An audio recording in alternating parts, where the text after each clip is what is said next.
찬송가 215장으로 찬송하겠습니다. 215장 찬송입니다.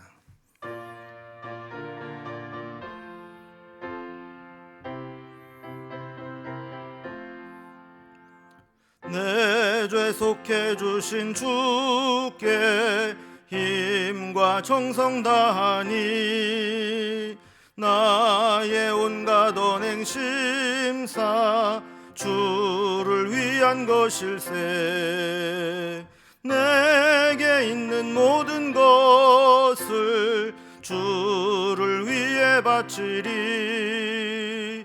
내게 있는 모든 것을 주를 위해 바치리.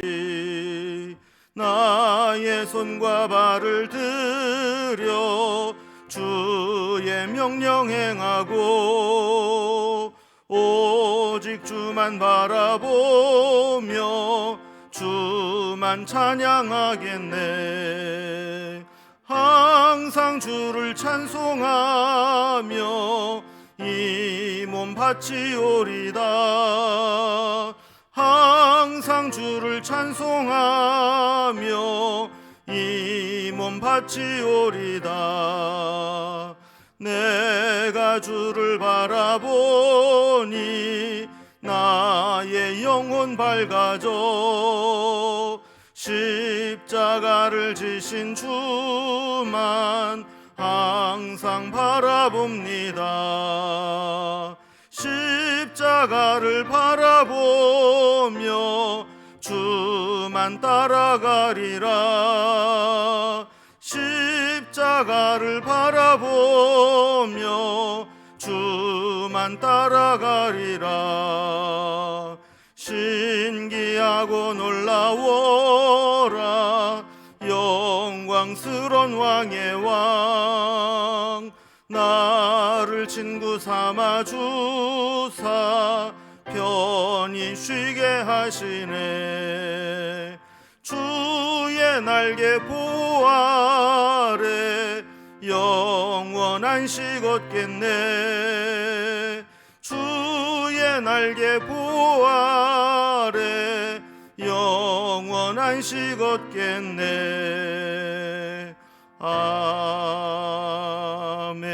아멘. 네, 함께 나눌 하나님 말씀은 구약성경 사사기 15장 1절에서 20절까지 말씀입니다. 사사기 15장 1절부터 20절까지 구약성경 386면입니다. 이 말씀을 제가 봉독하겠습니다. 얼마 후 밀 거둘 때에 삼손이 염소 새끼를 가지고 그의 아내에게로 찾아가서 이르되 내가 방에 들어가 내 아내를 보고자 하노라 하니 장인이 들어오지 못하게 하고 이르되 네가 그를 심히 미워하는 줄 알고 그를 네 친구에게 주었노라. 그의 동생이 그보다 더 아름답지 아니하냐. 청하노니 너는 그를 대신하여 동생을 아내로 맞이하라 하니 삼손이 그들에게 이르되 이번은 내가 블레셋 사람들을 해할지라도 그들에게 대하여 내게 허물이 없을 것이니라 하고 삼손이 가서 여우 300마리를 붙들어서 그 꼬리와 꼬리를 메고 회를 가지고 그 두 꼬리 사이에 한 회를 달고 회에 불을 붙이고 그것을 블레셋 사람들의 곡식 밭으로 몰아들여서 곡식 단과 아직 배지 아니한 곡식과 포도원과 감람나무들을 사른지라. 블레셋 사람들이 이르되 누가 이 일을 행하였느냐 하니 사람들이 대답하되 딥낫 사람의 사위 삼손이니 장인이 삼손의 아내를 빼앗아 그의 친구들에게 준 까닭이라 하였더라. 블레셋 사람들이 올라가서 그 여인과 그의 아버지를 불사르니라. 삼손이 그들에게 이르되 너희가 이같이 행하였은즉 내가 너희에게 원수를 갚고야 말리라 하고 블레셋 사람들의 정강이와 널쩍다리를 크게 쳐서 죽이고 내려가서 에담 바위 틈에 머물렀더라. 이에 블레셋 사람들이 올라와 유다의 진을 치고 레히에 가득한지라. 유다 사람들이 이르되 너희가 어찌하여 올라와서 우리를 치느냐. 그들이 대답하되 우리가 올라온 것은 삼손을 결박하여 그가 우리에게 행한 대로 그에게 행하려 함이로라 하는지라. 유다 사람 3,000명이 에담 바위 틈에 내려가 삼손에게 이르되 너는 블레셋 사람이 우리를 다스리는 줄을 알지 못하느냐? 네가 어찌하여 우리에게 이같이 행하였느냐 하니 삼손이 그들에게 이르되 그들이 내게 행한 대로 나도 그들에게 행하였노라 하니라. 그들이 삼손에게 이르되 우리가 너를 결박하여 블레셋 사람의 손에 넘겨주려고 내려왔노라 하니 삼손이 그들에게 이르되 너희가 나를 치지 아니하겠다고 내게 맹세하라 하매 그들이 삼손에게 말하여 이르되 아니라 우리가 다만 너를 단단히 결박하여 그들의 손에 넘겨줄 뿐이요 우리가 결단코 너를 죽이지 아니하리라 하고 새 밧줄 둘로 결박하고 바위 틈에서 그를 끌어내리라. 삼손이 레이의 이름에 블레셋 사람들이 그에게로 마주 나가며 소리 지를 때 여호와의 영이 삼손에게 갑자기 임하심에 그의 팔 위에 밧줄이 불탄 삼과 같이 그의 결박되었던 손에서 떨어진지라. 삼손이 나귀의 새 턱뼈를 보고 손을 내밀어 집어들고 그것으로 1,000명을 죽이고 이르되 나귀의 턱뼈로 한 더미 두 더미를 쌓았으며 나귀의 턱뼈로 내가 1,000명을 죽였도다 하니라. 그가 말을 마치고 턱뼈를 자기 손에서 내던지고 그곳을 라맛 레하라 이름하였더라.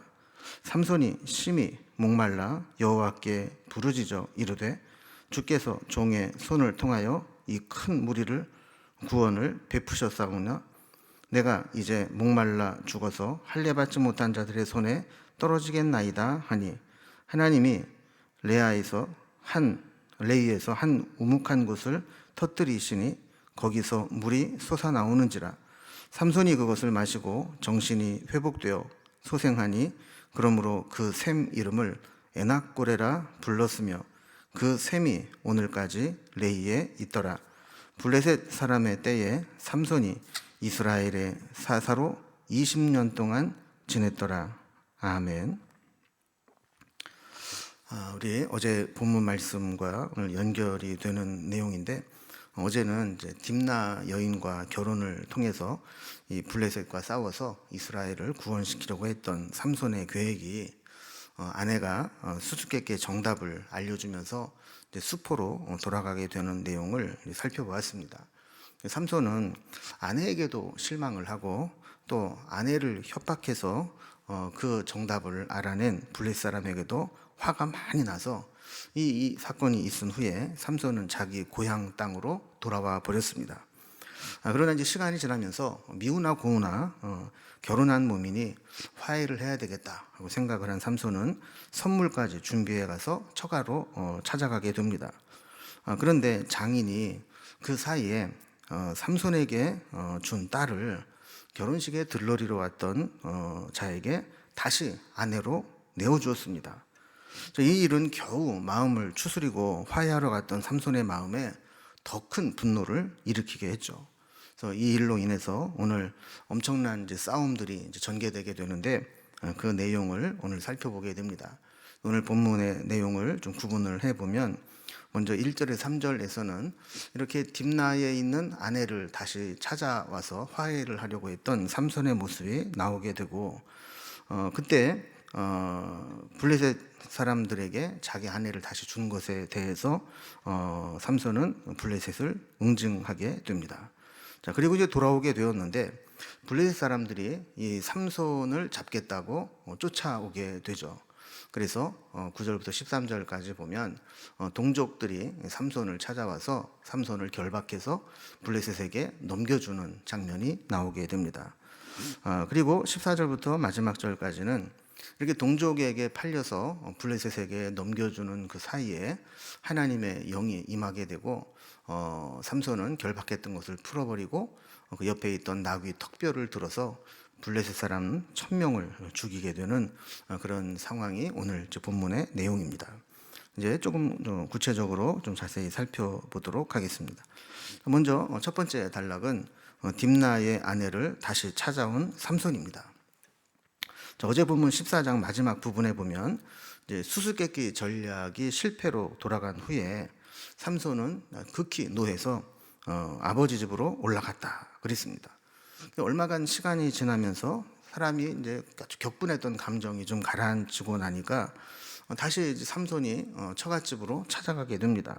그래서 1절에 보면 얼마 후 밀 거둘 때에 삼손이 염소 새끼를 가지고 그의 아내에게로 찾아가서 이르되 내가 방에 들어가 내 아내를 보고자 하노라 하니 장인이 들어오지 못하게 하고 그랬습니다. 자, 1절을 보면 그때가 밀 거둘 때라 그랬어요. 자, 그때 삼손이 염소 새끼를 가지고 그의 아내에게로 갔다 그랬어요. 그러니까 이거는 이제 어떤 선물을 가지고 갔다는 겁니다. 뭔가 이렇게 좀 싸우고 화해를 하기 위해서 뭐 꽃다발을 갖기도 하고 뭐 반지를 사가기도 하고 했던 것처럼 그 당시에는 이제 염소 새끼를 선물로 화해의 선물로 가져다 주면서 화해를 하려고 한 거죠. 그래서 처갓집에 들어가서 이제 아내를 좀 보러 왔다. 이제 같이 화해를 해야 되겠다 그랬는데 웬일인지 장인이 들어오지 못하게 합니다. 그러면서 하는 말이 2절에 보면 이르되 네가 그를 심히 미워하는 줄 알고 그를 내 친구에게 주었노라. 그의 동생이 그보다 더 아름답지 아니하냐. 청하노니 너는 그를 대신하여 동생을 아내로 맞이하라 하니 그랬습니다. 그 당시에는 이제 블레셋이 이스라엘 백성들을 이제 다스리고 지배하고 있었기 때문에 그랬는지 이 블레셋의 장인은 이스라엘 사위인 삼손을 좀 우습게 알았던 것 같습니다. 뭐 저까지 이렇게 화내고 돌아가봐야 저만 손해지. 그러면서 그 딸을 다른 남자에게 시집을 보내도 된다 이렇게 생각을 하고 보내버린 겁니다. 자, 그런데 이제 화를 풀고 같이 살겠다고 다시 찾아오니까 문제가 또 심각해집니다. 근데 이 장인도 참 이상한 사람이죠. 그러니까 문제를 어떻게 해결하려고 하냐면 야, 그 걔보다 동생이 더 이뻐. 그러니까 더 예쁜 동생 줄 테니까 동생 데리고 살아. 이러면서 이제 문제를 해결하려고 한 거예요. 이것은 사실 어떤 이유와 핑계도 될 수 없는 장인, 블레셋 사람이었던 이 장인의 잘못인 것이죠. 삼손은 이번 사건을 빌미로 해서 블레셋 사람들을 응징할 계획을 세우게 됩니다. 그래서 3절에 보면 삼손이 그들에게 이르되 이번은 내가 블레셋 사람들을 해할지라도 그들에게 대하여 내게 허물이 없을 것이니라 하고 그랬어요. 자, 블레셋 사람이 이렇게 이스라엘 사람과 결혼을 한 아내를 다른 블레셋 사람에게 넘겨주었으니 이거는 내가 그들에게 응징을 하더라도 합법적인 보복이다. 이렇게 선언을 하게 된 겁니다. 두 번째 단락을 보면 삼손이 3절에서 말한 것과 같이 이제 블레셋 사람들을 응징하게 됩니다. 근데 이게 참 안타까운 장면이 나오는데 삼손에게는 동역자가 없습니다. 그를 도와서 함께 블레셋과 대항할 사람들이 아무도 없었어요. 아무리 좋은 일을 하려고 해도 함께할 사람이 없게 되자 삼손은 짐승을 이용합니다. 4절과 5절을 보면 삼손이 가서 여우 300마리를 붙들어서 그 꼬리와 꼬리를 메고 회를 가지고 그 두 꼬리 사이에 한 회를 달고 회에 불을 붙이고 그것을 블레셋 사람들의 곡식 밭으로 몰아들여서 곡식단과 아직 배지 아니한 곡식과 포도원과 감람나무들을 사른지라 그랬습니다. 그러니까 삼손이 밖에 나가서 뭐 여우인지 뭐 여우와 비슷한 짐승인지는 모르지만 그 여우라고 번역된 이 짐승을 300마리를 어떻게 잡아옵니다. 그리고 꼬리와 꼬리를 묶습니다. 그리고 그 사이에 횃불이 되는 이 회를 하나씩 다 꼽아서 묶은 다음에 그 회에 불을 붙여서 곡식 밭으로 몰았던 겁니다. 그리고 아까 1절에서 삼손이 그 장인의 집에 처갓집에 이제 갈 때가 밀을 거둘 때라 그랬어요. 그러니까 지금 블레셋 그 지역에는 이제 추수를 해서 단을 쌓아 놓았든지 아니면 추수를 기다리고 있는 곡식들이 있을 때입니다. 자, 그런데 그곳에 꼬리에 횃불을 묶은 그 여우들을 풀어놓고 몰아놓으니까 그들이 곡식단과 곡식 그리고 포도원과 감람나무가 있는 곳으로 다니면서 온 동네방네 구석구석을 불을 놓는 것과 같은 것이죠. 그래서 꼬리에 불이 붙어 있으니까 여우들이 얼마나 놀랬겠어요. 뭐 자기 꼬리는 안 보이더라도 다른 옆에 있는 여우들 꼬리에 막 불이 붙어가지고 막 타고 있으니까 뭐 흥분을 할 수밖에 없는 거죠. 그렇지 않아도 놀래서 흥분해 있는 이 여우들을 밭으로 몰아내니까 여우들은 막 정신없이 뛰어다니면서 온 마을에다 불을 붙여서 추수할 것들을 다 불살라버리고 만 것입니다. 6절에 보면 자다가 이런 일을 겪고 나니까 얼마나 놀랬겠어요. 블레셋 사람들이 누가 이 일을 행하였느냐. 그래서 이 불을 붙인 이 사람의 진상을 규명하던 중에 사람들이 딥나 사람의 사위 삼손이 자기 아내를 장인이 다른 친구에게 준 것에 대한 보복으로 그리한 것이다. 이것을 이제 알게 된 것이죠. 블레셋 사람들이 이번에는 더 큰 실수를 합니다. 자, 이 삼손이 불을 질렀다라는 것을 알고는 7절에 보면 삼손이 그들에게 이르되 너희가 이같이 행하였은즉 내가 너희에게 원수를 갚고야 말리라 그랬어요. 자, 왜 이런 일이 있느냐 하면 그들이 삼손 때문에 그렇게 된 것이니까 삼손의 집안의 딸과 또 삼손의 그 장인과 그 집을 다 불살라서 똑같이 보복을 해버린 겁니다. 그 삼손은 이제 건수를 제대로 잡았다는 것이죠. 자기 아내와 처갓집을 불살라서 가족을 건드렸으니까 이제부터 행하는 모든 보복은 정당한 것이다. 가족에 대한 응징이다. 이렇게 선언을 한 겁니다. 그래서 8절에 보면 블레셋 사람들의 정강이와 널쩍다리를 크게 쳐서 죽이고 내려가서 에담 바위 틈에 머물렀더라 그랬습니다.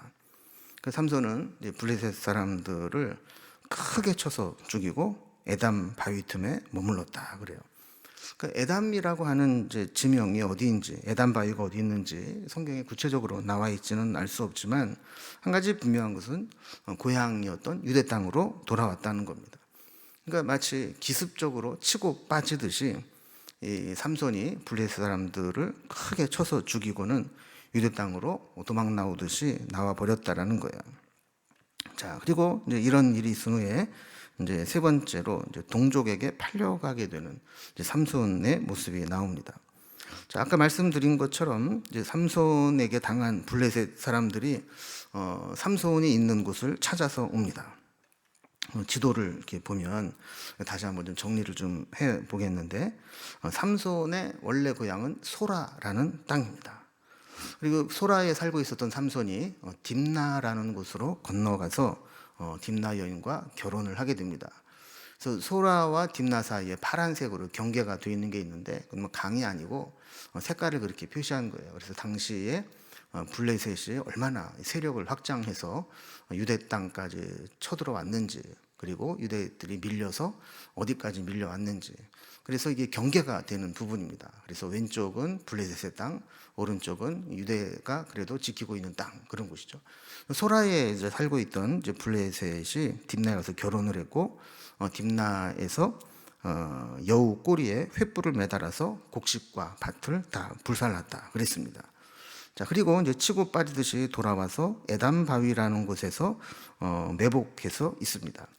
블레셋 사람들이 삼손을 잡으려고 올라왔고 아마 그것이 레히라는 곳에 있었던 것 같습니다. 그래서 9절에 보면 이에 블레셋 사람들이 올라와 유다의 진을 치고 레히에 가득한지라 그랬습니다. 우리 지도를 다시 한 번만 좀 보겠습니다. 이 레이라고 하는 곳, 그곳이 이따가 이제 나중에 살펴보겠지만 그 레이라는 곳에서부터 라맛 레히 그리고 에낙고레가 있는 곳이 바로 이제 레이가 되죠. 여기서 이제 진을 치고 이제 대치하고 있었다라는 거예요. 그래서 9절에 보면 이에 블레셋 사람들이 올라와 유다의 진을 치고 레이에 가득한지라 그랬습니다. 자, 그런데 이제 이때 상황을 보면 삼손을 제외한 모든 유다 사람들은 블레셋 사람들을 두려워하고 있고 블레셋에게 지배당하는 것을 당연하게 여기고 있었던 것을 보게 됩니다. 10절에 보면 유다 사람들이 이르되 너희가 어찌하여 올라와서 우리를 치느냐 그들이 대답하되 우리가 올라온 것은 삼손을 결박하여 그가 우리에게 행한 대로 그에게 행하려 함이로라 하는지라 그랬습니다. 자, 그러니까 이 블레셋 사람들이 레이에 가득 진을 치고 서 있으니까 유다 사람들이 얼마나 겁을 먹었겠어요. 너희가 도대체 왜 이렇게 군대를 이끌고 왔느냐? 그러니까 삼손에 대한 이야기를 하면서 삼손이 우리한테 행한 대로 우리도 그대로 하겠다. 삼손을 결박해서 그를 죽이겠다. 이러면서 이야기를 한 거죠. 이것은 이제 어떻게 보면 무언의 압력이고 압박이죠. 우리가 이렇게 하려고 했는데 니들이 삼손 잡아다가 대령하지 않으면 너희들 전체를 우리가 대대적으로 보복할 거야. 자, 그러니까 이제 유다 사람들이 이 삼손을 붙잡아다 주기로 합니다. 그래서 11절에 보면 유다 사람 3,000명이 에담 바위 틈에 내려가서 삼손에게 이르되 너는 블레셋 사람이 우리를 다스리는 줄을 알지 못하느냐? 네가 어찌하여 우리에게 이같이 행하였느냐 하니 삼손이 그들에게 이르되 그들이 내게 행한 대로 나도 그들에게 행하였노라 하니라 그랬습니다. 여기 보면 유다 사람들이 어디에서 모여왔는지 지금 3,000명이 그 에담 바위 틈에 매복해 있는 삼손을 찾아온 겁니다. 그런데 아주 sak이 떨어지는 이야기를 합니다. 지금 우리가 블레셋에 다스림 받고 있는 것을 알지 못하느냐? 왜 사고를 치고 이렇게 와서 우리를 곤경에 빠뜨리느냐 하는 거예요. 그러니까 삼손은 당연히 자기 입장에서 항변을 하겠죠. 그들이 나에게 부당하게 했기 때문에 나도 거기에 상응하는 보복을 한 것이다. 이렇게 이야기를 합니다. 그러나 이 유다 사람들은 삼손을 이해하고 삼손 편에서 그를 보호하려고 하는 것이 아니라 삼손이 네가 사고치고 왔으니까 네가 책임져라 그러는 거예요. 그러면서 너를 결박해서 블레셋에게 넘겨줄 테니까 순순히 따라라 하는 거죠. 12절에 보면 그들이 삼손에게 이르되 우리가 너를 결박하여 블레셋 사람의 손에 넘겨주려고 내려왔노라 하니 삼손이 그들에게 이르되 너희가 나를 치지 아니하겠다고 내게 맹세하라 하매 그랬어요. 사실 삼손의 입장에서 보면 기가 막힌 일 아닙니까? 자기 동족이 자기를 도와주지는 못할 망정 자기를 블레셋에게 팔아 넘기겠다라는 거예요. 자, 이때 아마 삼손이 혈기를 부렸더라면 그들과 먼저 싸웠을지 몰라요. 그러나 삼손은 그렇게 하지 않고 한 가지 조건을 제시합니다. 너희가 내 목숨을 건드리지 않고 나를 치지 않고 그냥 순순히 넘겨주기만 한다면 내가 그냥 거기에 따르겠다. 그 대신 너희들이 나를 치지 않겠다고 약속해라. 만약에 그들이 블레셋에게 잘 보이려고 삼손을 산채로 넘기는 것이 아니라 죽이려고 했다면 어쩔 수 없이 삼손은 같은 동족들과 싸워야 됐기 때문에 그렇게 하는 것은 막고자 해서 그들과 이런 이제 맹세를 하면서 약속을 한 것이죠. 그들도 삼손이 내건 약속에 함께 동의합니다. 13절에 보면 그들이 삼손에게 말하여 이르되 아니라 우리가 다만 너를 단단히 결박하여 그들의 손에 넘겨줄 뿐이요 우리가 결단코 너를 죽이지 아니하리라 하고 새 밧줄 둘로 결박하고 바위 틈에서 그를 끌어내니라 그랬습니다. 그럼 우리는 여기에서 3,000명이나 되는 유다 사람들이 어떻게 모였는지는 모르겠지만 만약에 그들이 삼손을 중심으로 해서 우리가 이번 기회에 한번 블레셋과 한번 싸워서 그들을 몰아내자 이렇게 했더라면 어떻게 되었을까 하는 큰 아쉬움을 남습니다. 그러니까 이것은 사실 그 정도로 당시 이스라엘의 영적인 상태는 자포자기 상태였고 그냥 블레셋의 압제를 당하는 것을 그냥 당연하게 받아들이고 있었고 하나님과 함께 뭔가 새로운 일을 하려고 하지 않는 모습을 보게 됩니다. 그러니까 주의 일을 할 때에도 뭔가 믿음으로 하나님과 함께 그렇게 하려고 하는 그런 믿음이 아니라 그냥 패배주의적인 신앙으로 어쩌다 내가 예수를 믿었지만 할 수 있는 게 뭐가 있냐 우리가 그러면서 낙심하고 있는 그런 상태였다라는 거예요. 자, 그런데 이때 삼손이 전화위복이 되어서 이 일로 인해서 큰 승리를 경험하게 됩니다. 그래서 네 번째 단락을 보면 나귀턱뼈로 블레셋 사람을 쳤다 이렇게 됩니다. 삼손이 이렇게 유다 지파 사람들에게 결박이 되어서 끌려갑니다. 14절을 보면 삼손이 레히의 이름에 블레셋 사람들이 그에게로 마주 나가며 소리 지를 때 여호와의 영이 삼손에게 갑자기 임하심에 그의 팔 위에 밧줄이 불탄 삼과 같이 그의 결박되었던 손에서 떨어진지라 그랬습니다. 그러니까 유다 사람들이 3천 명이 삼손에게 가서 갖다 바치는 거죠. 삼손을 결박해서 끌고 올라옵니다. 이거를 보는 블레셋 사람들은 막 소리를 지르면서 환호했다라는 거예요. 그들이 이제 삼손을 붙잡아다가 복수를 하면 되겠다라고 생각을 했던 거죠. 근데 그들이 생각하지 못한 게 하나 있습니다. 그게 뭐냐면 삼손에게는 여호와의 영이 임하신다는 거예요. 그래서 이때 여호와의 영이 삼손에게 갑자기 임했다 그래요. 그러자 새 밧줄 2겹으로 그를 결박했는데도 불구하고 이게 불탄 삼과 같았다. 그러니까 3배 줄인데 그것이 불이 붙으면 아무런 힘의 가리 없이 그냥 다 끊어지지 않습니까? 그렇게 허무하게 끊어져 버렸다라는 거예요. 자, 그리고 15절에 보면 삼손이 나귀의 새 턱뼈를 보고 손을 내밀어 집어들고 그것으로 1000명을 죽이고 그랬어요. 자, 이렇게 결박된 것을 풀어놓고 보니까 옆에 얼마 안 된 그 나귀의 턱뼈가 하나 보였다는 거예요. 이게 뭐 제대로 된 무기도 아니고 그냥 주변에 나귀 턱 조각 하나 있는 것을, 턱뼈 조각이 있는 것을 보고 그것을 붙잡아 가지고 사람들을, 블레셋 사람들을 치는데 그때 1000명을 죽이게 됩니다. 그리고 16절에 보면 죽인 사람들을 2 더미로 쌓아놓고 나귀 턱뼈로 내가 1000명을 죽였도다 그럽니다.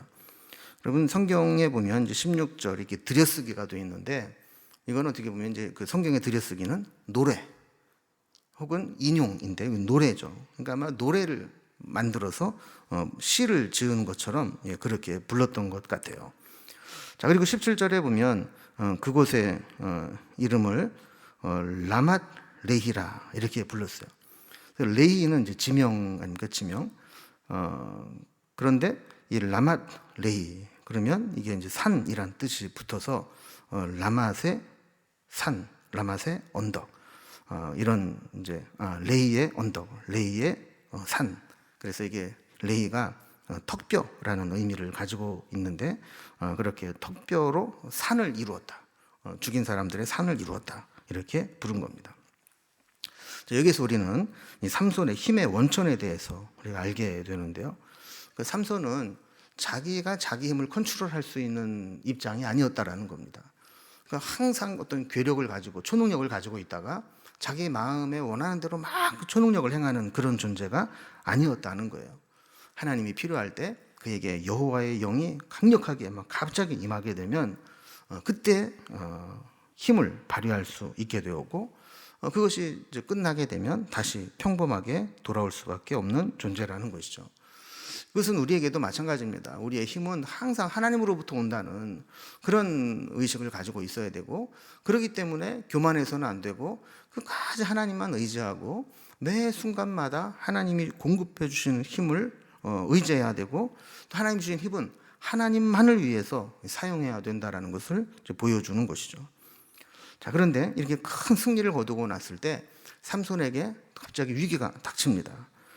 삼손이 아주 극심한 갈증을 느끼게 된 것인데 18절 말씀을 보면 삼손이 심히 목이 말라 여호와께 부르짖어 이르되 주께서 종의 손을 통하여 이 큰 구원을 베푸셨사오나 내가 이제 목말라 죽어서 할례받지 못한 자들의 손에 떨어지겠나이다 하니 그랬습니다. 그럼 여기도 이렇게 우리가 보면 삼손의 힘은 항상 영구적으로 지속되는 게 아니었습니다. 1000명이나 죽이는 승리를 거두었지만 그는 극심한 갈증으로 탈진되기 직전이었습니다. 아직 죽지 않고 있는 이 블레셋 사람들은 삼손만 지금 지켜보고 있는데 만약에 여기서 삼손이 탈진해서 쓰러져 버린다면 그들은 다시 이스라엘을 공격해 올 것이고 더 극심한 압제를 받게 될 것입니다. 그래서 하나님께 도움을 구하면서 하나님 지금 큰 구원을 베푸셨지만 내가 목말라 좀 죽을 지경이라 만약 여기서 우리가 탈진된다면 할례받지 못한 자들의 손에 떨어져 죽겠습니다 라고 도움을 요청했죠. 19절에 보면 하나님이 레이에서 한 우묵한 곳을 터뜨리시니 거기서 물이 솟아나오는지라 삼손이 그것을 마시고 정신이 회복되어 소생하니 그러므로 그 샘 이름을 에낙고레라 불렀으며 그 샘이 오늘까지 레히에 있더라 그랬습니다. 자, 하나님은 은혜를 베푸셔서 레히, 그곳에 한 우묵한 곳에서 샘을 터뜨려서 삼손이 그 물을 먹고 회복하도록 그렇게 하셨다라는 겁니다. 그래서 그곳 이름을 에낙고레라고 불렀는데 밑에 각주에 보면 부르짖는 자의 샘이라 이렇게 불렀어요.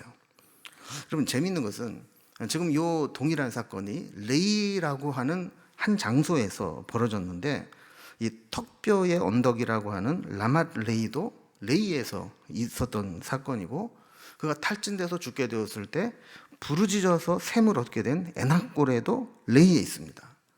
그러니까 같은 장소인데 상황에 따라서 전혀 다른 의미로 쓰여지고 있는 것이죠. 이걸 보면 우리의 연약함의 실존을 깨닫게 되고, 그때마다 우리는 하나님의 도우심을 받아야 된다는 것을 보여주는 겁니다. 그가 이 레이, 그 턱뼈의 산이라고 부르는 그곳에서 승리를 이제 경험했지만, 승리 후에 극도의 갈증을 느끼면서 이러다 죽는구나 이렇게 느끼게 되었을 때 다시 하나님 앞에 부르짖어서 회복을 경험하게 됩니다. 그러니까 우리도 마찬가지죠. 때로 우리가 하나님의 도우심으로 승리를 얻었다고 해서 이게 영원히 지속되는 게 아니에요. 승리를 했지만 탈진될 수도 있어요. 그게 우리 연약한 우리의 실존입니다. 그때 우리가 해야 되는 게 뭐냐? 하나님 앞에 부르짖어 기도해서 에낙고레를 경험하는 거예요. 이렇게 된 후에 20절에 보면 블레셋 사람의 때에 삼손이 이스라엘 사사로 20년 동안 지냈더라. 그러니까 앞으로도 삼손의 이제 이야기는 더 지속이 됩니다. 그래서 삼손을 통한 하나님의 구원과 또 그의 또 연약함들이 이렇게 드러나게 되는데, 오늘 우리 말씀을 이제 정리하면서 우리도 하나님의 주시는 힘과 은혜를 늘 덧입어야 되고, 하나님만 의지해야 되고, 하나님 주신 힘과 능력은 하나님만을 위해서 사용해야 된다라는 것을 우리에게 보여줍니다. 그리고 하나님 주신 힘으로 승리했다 할지라도 우리는 지속적으로 하나님의 힘과 능력을 공급받지 못하면 쓰러질 수밖에 없고 또 무너질 수밖에 없는 연약한 존재임을 고백하면서, 오늘도 하나님이 주시는 힘과 은혜로 하루를 믿음으로 승리할 수 있기를 주님의 이름으로 기원합니다. 기도하겠습니다. 하나님 아버지, 이제 2021년도도 마지막 달 12월이 시작되었습니다. 하나님께서 은혜를 베풀어 주셔서 잘 마무리할 수 있도록 인도하여 주시고, 또한 오늘 삼손을 통해 주신 교훈과 같이 하나님이 우리에게 힘 주실 때 우리는 약할 때 강함 되시는 주님의 능력을 함께 나누게 될 줄로 믿습니다. 그리고 하나님 우리에게 은혜를 주셔도 지속적으로 하나님의 은혜를 공급받지 못하면 우리는 탈진되고 쓰러질 수밖에 없는 존재라는 것을 깨닫고, 매 순간마다 하나님의 도우심, 하나님이 공급해 주는 힘으로 살아가는 저희들이 될 수 있도록 인도해 주시옵소서. 오늘도 하루를 살아가는 날 동안 필요한 은혜를 베풀어 주시고, 또한 연말 잘 마무리하며 주님을 기다리며 새롭게 소망을 품고 시작하는 절기가 될 수 있도록 인도해 주옵소서. 오늘도 함께 하실 주님을 기대하며 예수님의 이름으로 기도드리옵나이다. 아멘. 각자의 기도 제목들로 자유롭게 기도하시겠습니다.